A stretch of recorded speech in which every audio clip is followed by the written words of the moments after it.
கட்சியினுடைய கொடி லான்ச் பண்ணிருக்காங்க. நம்ம கொடியில இருந்து ஸ்டார்ட் பண்ணுவோம். அது நீங்க பார்த்திருப்பீங்க. எதை மீன் பண்ணுது? ஃபர்ஸ்ட் அந்த கொடியை பார்த்தோன்னே உங்களுக்கு தோன்றின விஷயம் என்ன? ஸ்பெயின் நாட்டினுடைய கொடி மாதிரி இருக்குது பார்த்தா. திராவிட முன்னேற்ற கழகத்துக்கு வந்தால் அந்த ஓட்டு வந்து அவர் பிரிச்சிடுவார். திருப்பியும் திமுக 2026 ஆட்சிக்கு வருவதற்கு விஜய் உதவுவார்.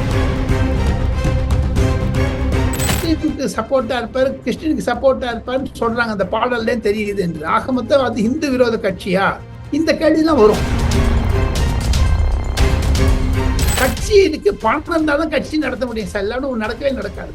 அந்த கட்சிக்கு எப்படி பணம் வரும்? அவர் கட்சி ஆரம்பிக்கிறது பிரதானமாக இருக்க எல்லா கட்சிகளுக்கும் ஒரு இழப்பு தானே. அந்த வகையில திமுகவுக்கும் அது இழப்பு தானே. அது எப்படி ஒரு முகமூடியா இருப்பாங்கன்னு கொஞ்சம் அந்த பெர்ஸ்பெக்டிவ்ல பார்க்கணும்னு கொஞ்சம் தோணுது. திமுகவுக்கு இழப்பாக நான் கருதவில்லை. காரணம், முதலாக வரவேற்றது உதயநிதி தான் வரவேற்றிருக்கிறார். மீதி எந்த கட்சியும் அது ஒரு அரசியல் மாண்பு தானே, எல்லாருமே அதை வரவேற்பாங்க. அப்ப மீதி பேருக்கு அரசியல் மாண்பு இல்லைங்கிறீங்களா? ஒரு பக்கம் அண்ணா, இன்னொரு பக்கம் எம்ஜிஆர் அவர்களுடைய நிழல் உருவங்கள் இருக்கு, நடுவுல விஜய் இருக்கிற மாதிரி காட்டுறாங்க. அது அவர்களுடைய வழியை பின்பற்றுவாரோ அப்படின்ற அந்த விஷயத்த எல்லாருக்கும் புரிய வைக்க நினைக்கிறாங்களோ அந்த விஷுவல் மூலமா? அப்ப ஜெயலலிதா படம் ஏன் இல்லை? 2026 என்னுடைய கணிப்பு, விஜய் ஒரு 5% 4% ஓட்டை பிரிச்சாருன்னா அது எதிர்கட்சி ஓட்டு தான் பிரிப்பாரே தவிர திமுக ஓட்டு இன்டாக்டா இருக்கும். சீமான் மாதிரி விஜய் வருவாரா என்றால் முடியாது. ஏன்னா அவர் எழுதி கொடுத்துதான் படிப்பாரே தவிர அவருக்கு சுயமாக அரசியல் ரீதியாக பேசுவாரா என்பது எனக்கு சந்தேகம். அரசியல்வாதிக்கு எவனும் எழுதி தர மாட்டான். தமிழ் வெற்றி கழகம் கண்டிப்பாக வளர வேண்டிய கட்சி. தமிழகத்தில் புத்துணர்ச்சி கொண்டு வர வேண்டும். திராவிட இயக்கங்கள் மறைய வேண்டும், மல்க வேண்டும்.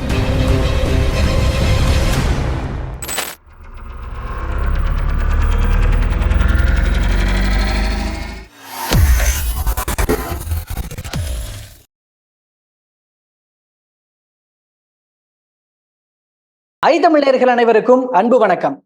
இன்றைய சிறப்பு நேர்காணலில் நம்மோடு இணைந்திருக்கிறார் மூத்த பத்திரிகையாளர் திரு ராஜகோபாலன் அவர்கள். அவரிடம் தற்போது பேசுபொருளாக உள்ள அரசியல் நிகழ்வுகள் குறித்து பேச இருக்கிறோம். பேசலாம். வணக்கம் சார். நமஸ்காரம். நமஸ்காரம் கோபிநாத்.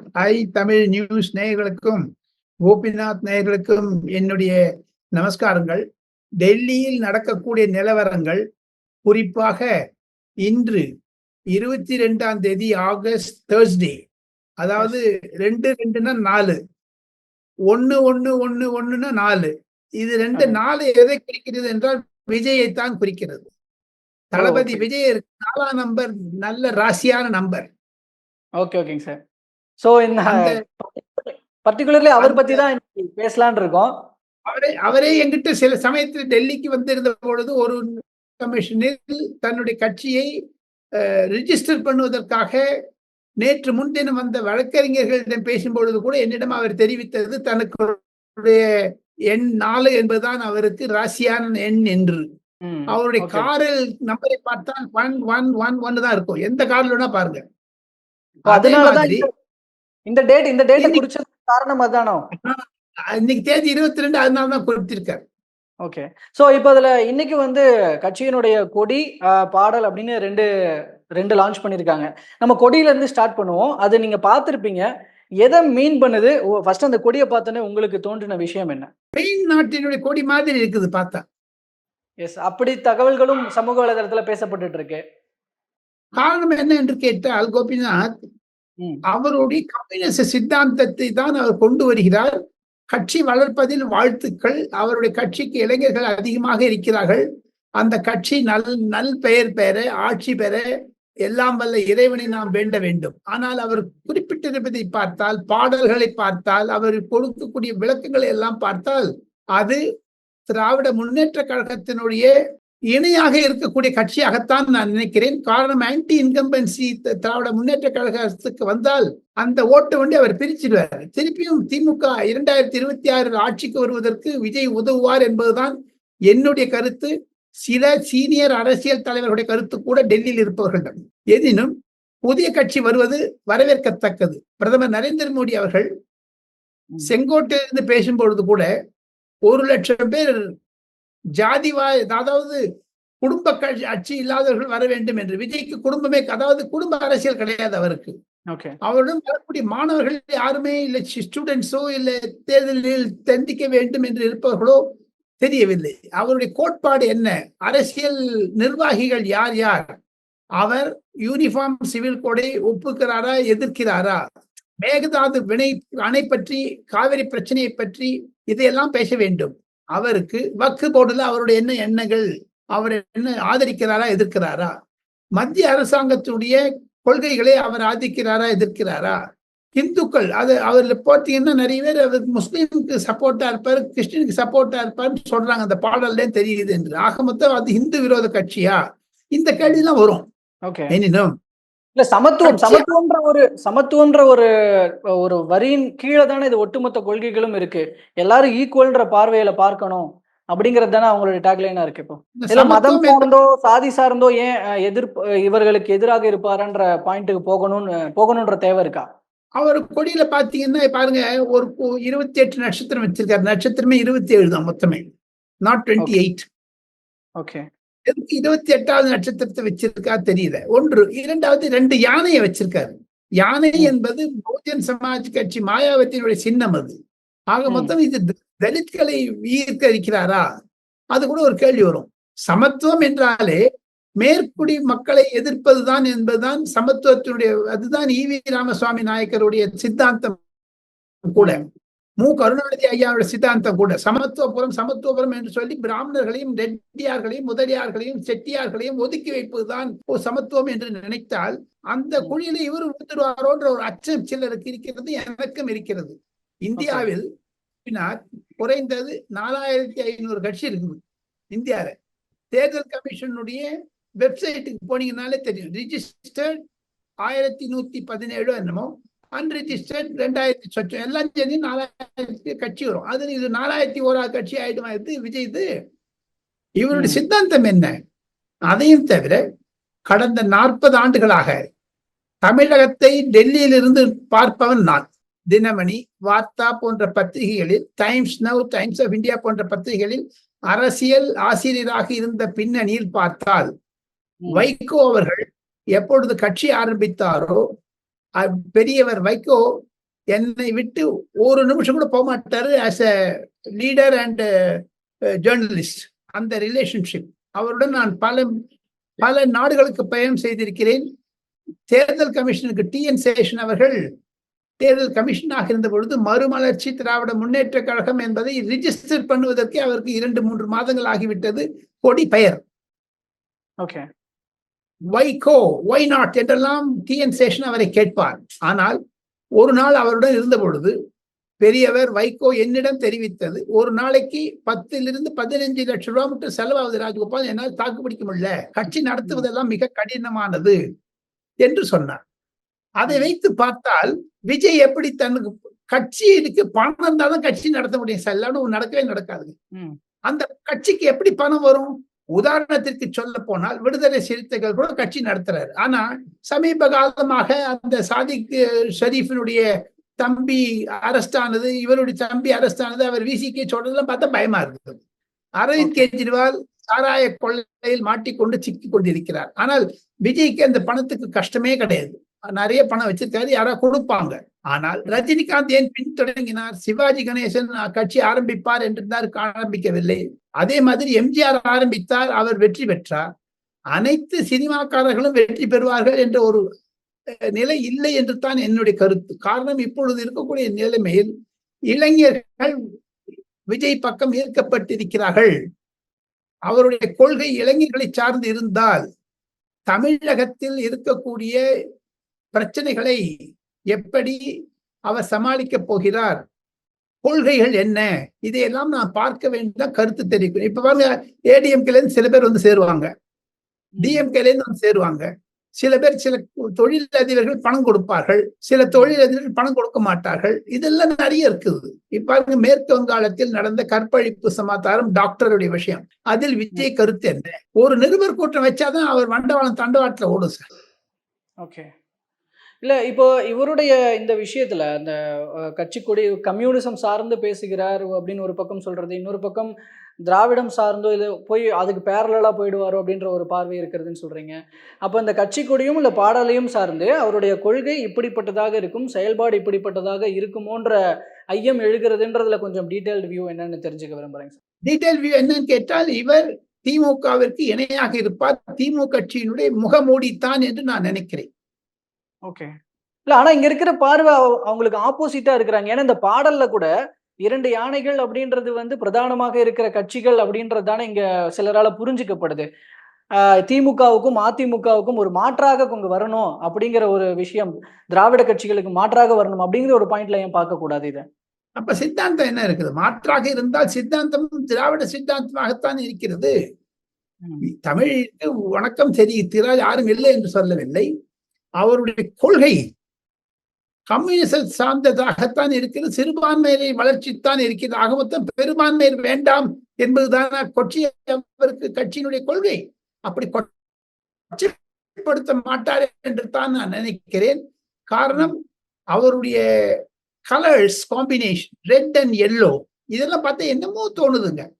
ஒண்ணு நிச்சயம் கோபிநாத், அவருடைய கட்சி மலர வேண்டும், வளர வேண்டும் என்பதுதான் பொதுமக்களுடைய ஆரவாரம். காரணம், அவர் குடும்ப கட்சி என்ற பெயரில் இல்லாத சுமையில் வருகிறார். எப்படி எடப்பாடி பழனிசாமியுடைய கட்சி குடும்ப கட்சி இல்லையோ, தமிழகத்தில் மற்ற அனைத்து கட்சிகளும் அண்ணாமலை தவிர குடும்ப கட்சிகள் தான். பாமக, விசிக, காங்கிரஸ் கூட என்ன சொல்லுங்க. இப்ப பாரு, செல்வப்பெருந்தகை அவர் ரவுடிங்கிறாரு. செல்வப்பெருந்தகை மாட்டின்னு இருக்காரு இப்ப அந்த ஆம்ஸ்டாம் வழக்குல. இதெல்லாம் பிரச்சனைகள். இதுக்கெல்லாம் என்ன பதில் சொல்ல போறாரு விஜய்? அவருடைய கொள்கை சித்தாந்தம் கம்யூனிஸ்ட் கட்சி, அவருடைய முகமூடி திராவிட முன்னேற்ற கழகத்திற்கு முகமூடியாகத்தான் இருப்பார் என்பது என்னுடைய 40 ஆண்டு கால அரசியலுடைய ரீதியாக தமிழக அரசியலை நேரில் பார்த்ததால், ஐயா கருணாநிதி, அம்மையார் ஜெயலலிதா, பெரியவர் எம்ஜிஆர் போன்றவுடன் நெருங்கி பழகியதனால், தினமணி பத்திரிகையில் நிருபராக, அரசியல் நிருபராக, அரசியல் ஆசிரியராக இருந்த 40 ஆண்டுகள் பின்னணியில் பார்த்தால், விஜய் கட்சி ஒரு திமுகவிற்கு முகமூடியாகத்தான் நான் காண்கிறேன் கோபிநாத். ஓகே. இப்போ இதுல இன்னொரு முக்கியமான விஷயமாக சொல்லப்படுறது வந்து, இப்போ இவருடைய இந்த நடவடிக்கைகள் வந்து, ஆனா நீங்க ஒரு பக்கம் முகமூடி, திமுகவுக்கு முகமூடி அப்படின்னு சொன்னாலும் இங்க ஆப்போசிட்டா வருவதற்கான வாய்ப்பு இருக்கிறது. ஏன்னா இப்ப நீங்களே சொன்னீங்க, திமுகவுல இருந்து வந்து ஜாயின் பண்ணுவாங்க, ஏடிஎம்கேல இருந்து வந்து ஜாயின் பண்ணுவாங்க அப்படின்ற போது, அவர் கட்சி ஆரம்பிக்கிறது எல்லா கட்சிகளுக்கும், பிரதானமாக இருக்க எல்லா கட்சிகளுக்கும் ஒரு இழப்பு தானே. அந்த வகையில திமுகவுக்கும் அது இழப்பு தானே. அது எப்படி ஒரு முகமூடியா இருப்பாங்கன்னு கொஞ்சம் அந்த பெர்ஸ்பெக்டிவ்ல பார்க்கணும்னு கொஞ்சம் தோணுது. திமுகவிற்கு இழப்பாக நான் கருதவில்லை. காரணம், முதலாக வரவேற்றது உதயநிதி தான் வரவேற்றிருக்கிறார். மீதி எந்த கட்சியும் துணிப்பாக அது ஒரு அரசியல் மாண்பு தானே. எல்லாருமே அதை வரவேற்பாங்க.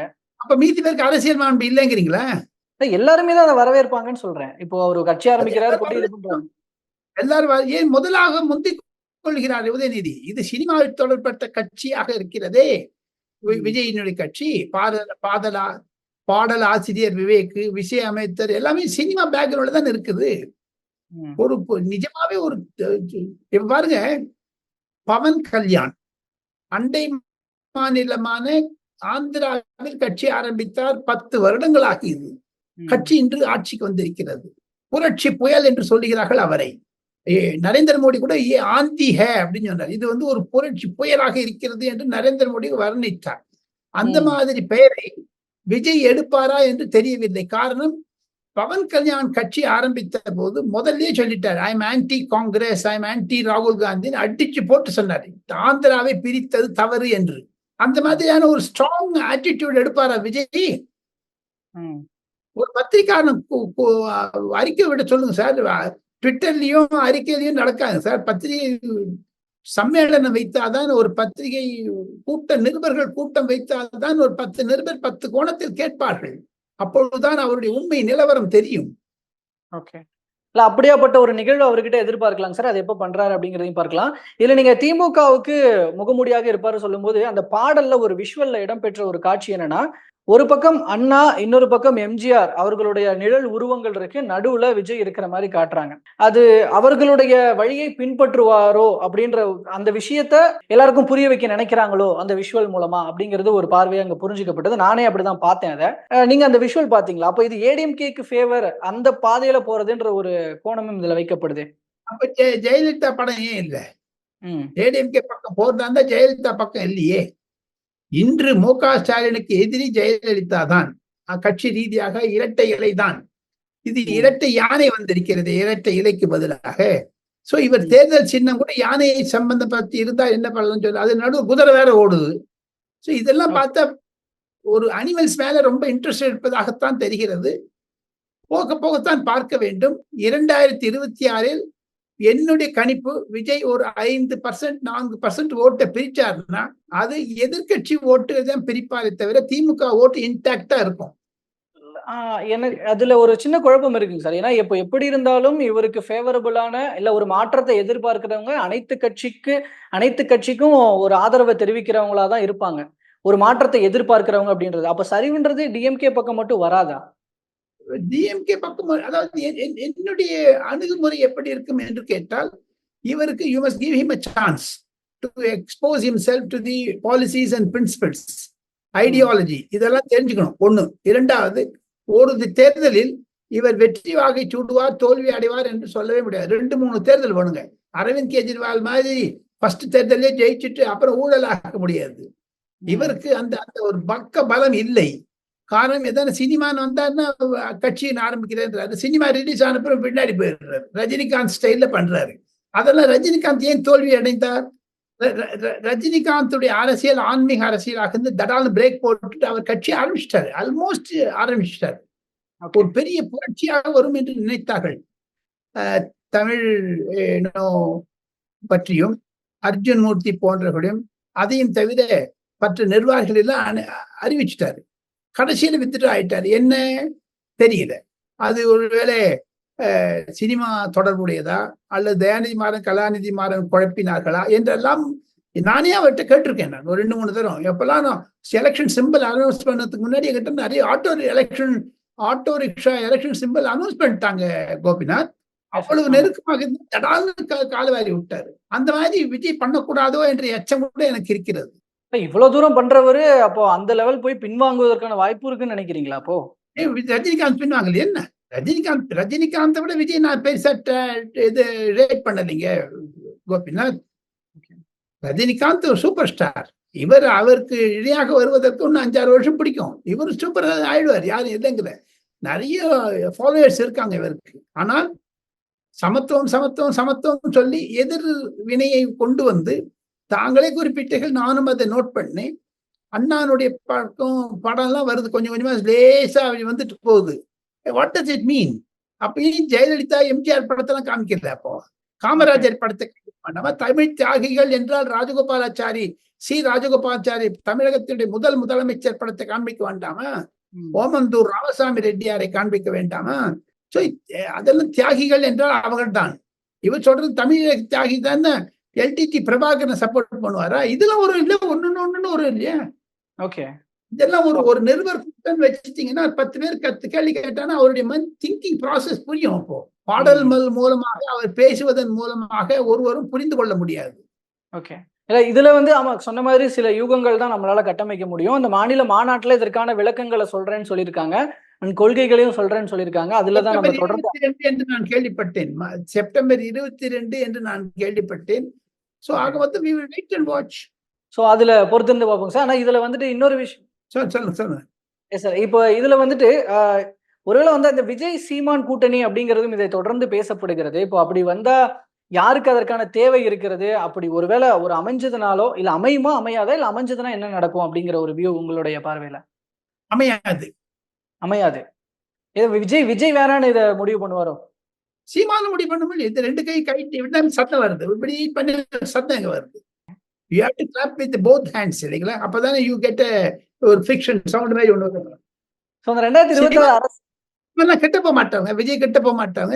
2031 வேணா போகலாமே. 2029 லோக்சபால வேணா ஏன்னா ஆளு தெரியணும். இவருடைய ஆள என்ன இருக்குன்னு தெரியணும். பெருமைக்கான 2 யூடியூப்லயும் 2 டெலிவிஷன்லயும் டிபேட் வச்சுட்டீங்கன்னா போதாது. ஒரு திராவிட முன்னேற்ற கழகம் இருக்கிறது என்றால் 70 வருடம் அது தாக்கு பிடிச்சது. எத்தனையோ டர்புலன்ஸ், எத்தனையோ இன்னல்கள், பிளவுகள். வைகோ பிரிஞ்சதை விட இன்னொரு விலைக்கு ஒண்ணுன்னு நினைக்கிறீங்க. அதே மாதிரி அதிமுக 2.5 கோடி மக்களை வைத்துக் கொண்டு எடப்பாடி பழனிசாமி எதிர்நீச்சல் அடிக்கிறாரே. ஓ பன்னீர்செல்வம், டிடிவி தினகரன் மற்றும் அம்மையார் சசிகலாவிடம் எதிர்த்து இருக்கிறார் என்றால் அவரிடம் பணம் இருக்கிறது, அவரிடம் கேடர் இருக்காங்க. அதெல்லாம் பண்ணிட்டு அதை எதிர்த்து பண்றாங்க விஜய்னா, மீதி பேரால ஃபெயில் ஆயிட்டாரு. சீமானால் செய்ய முடியவில்லை, அண்ணாமலை ட்ரை பண்றாரு, கம்யூனிஸ்ட் கட்சிகள் எல்லாமே சரி பண்ணவில்லை. அவங்களே 15 கோடி பணம் வாங்கிட்டு பணத்தை வாங்கிட்டு சாப்பிட்டுட்டு போயிடுறாங்க டிஎம்கே கிட்ட இருந்து. டிஎம்கே ஆன் ரெக்கார்ட் சொல்லியிருக்காங்கல்ல எலெக்ஷன் கமிஷன்ல 15 கோடி கொடுத்தோன்னு. அதே மாதிரி விஜய் டிஎம்கே பணம் தராங்களா? அவர் ஒரு கலர் காம்பினேஷன் ஆஃப் கலரை பார்த்தாலே ஒரு குழப்பம் இருக்குன்னு தெரியுது. மஞ்சளும் சேப்பும் எப்படிங்க வரும் அதுல? அதற்கான விளக்கத்தை அவங்க சொல்லும் போதுதான் சார் தெரிய வரும் அது எப்படி ஒண்ணு சேர்த்திருக்கிறாங்க அப்படிங்கறத. அது நடுவுல மயில் இருக்க மாதிரி இருக்கிறாங்க. 28 நட்சத்திர நடுவுல மயில் பறக்குது. அப்படி அது என்னது? அது வாகைப்பூ வாகைப்பூ வாகைப்பூ வாகைப்பூ மயில் மாதிரி இருக்குது. அதையும் why do they describe in a different way? அதை சொல்லும் வாகைப்பூ என்று சொன்னார்கள், விவரித்தார்கள். வாகைப்பூ வரவேற்கத்தக்கதுதான். அது தாமரை பூவோடு ஒப்பிட முடியுமா? முடியாது. இதுல பூவை மென்ஷன் பண்றது கூட பாஜகவுக்கு அப்புறம் இவங்க பண்றாங்கன்ற ஒரு பாயிண்ட்டும் ஒரு பார்வையும் வைக்கப்படுதேங்க சார். பாஜக வந்து சமத்துவத்தை பேசுவது இல்லையே. தமிழ் தமிழ் என்று பேசுகிறாரே தவிர தமிழ் தேசியத்தை பற்றி பாரதிய ஜனதா கட்சி பேசுவது இல்லையே. நெடுமாறன் பழ நெடுமாறன் அவர்கள், அவருக்கு 95 வயசு ஆச்சு. அவரிடம் நான் நெருங்கி பழகி இருக்கிறேன். அவருடைய சித்தாந்தமும் விஜய்கிடம் இருக்கிறதா? அதுக்கு சந்தேகம் இருக்கிறதே. தமிழ் தேசியம் என்றால் அதன் மூலமாக விஜயும் சீமானும் ஒன்று சேர்வது என்பது கடினம். நம்ம சீமான் வந்து லீடர். 2 தேர்தல் பார்த்திருக்காரு, 10 கட்சி நடத்துறாரு, 234 தொகுதிகளிலும் கேண்டிடேட் போடுற அளவிற்கு அவரிடம் சக்தி இருக்கிறது. 40 லோக்சபா தேர்தலில் அவர் போட்டிட்டாரு. சில இடத்துல டெபாசிட் வாங்கினார், சில இடத்துல வாங்கல. நன்னா பேசுறாரு. அந்த மாதிரி அரசியலாக சீமான் மாதிரி விஜய் வருவாரா என்றால் முடியாது. ஏன்னா அவர் எழுதி கொடுத்துதான் படிப்பாரே தவிர அவருக்கு சுயமாக அரசியல் ரீதியாக பேசுவாரா என்பது எனக்கு சந்தேகம். அரசியல்வாதிக்கு எவனும் எழுதி தர மாட்டான், நான் தெரிஞ்சதை சொல்றேன். ஓகே. சோ ஆனா விஜய்க்கு அப்படி எழுதி கொடுத்து இன்புட்ஸ் கொடுக்கப்பட்டு இருக்கு அப்படின்னு நினைக்கிறீங்க இப்போ? ஆமா, ஜெயலலிதாவுக்கு கொடுக்கப்பட்டது. ஆனால் அவர்களுக்கு அரசியல் புத்தி வந்துருச்சு. அந்த அம்மா எம்ஜிஆரோடு பிரிஞ்சு வந்ததுல எம்ஜிஆருக்கு எழுதி கொடுத்தார்கள். ஆனா எம்ஜிஆர் வந்து பொதுமக்களோட டைரக்டா கனெக்ஷன் வச்சிட்டு இருந்தாரு. சித்தாந்தத்தை மாற்றினார் எம்ஜிஆர். ஒரு ஆன்மீகத்தை கொண்டு வந்தார் திராவிட இயக்கத்தில். அதே மாதிரி இவர் எந்த இயக்கத்துல இவர் என்ன கொண்டு போறாரு? ஒரு நியூ இன்புட் இல்லைங்களே அவர்கிட்ட இருந்து.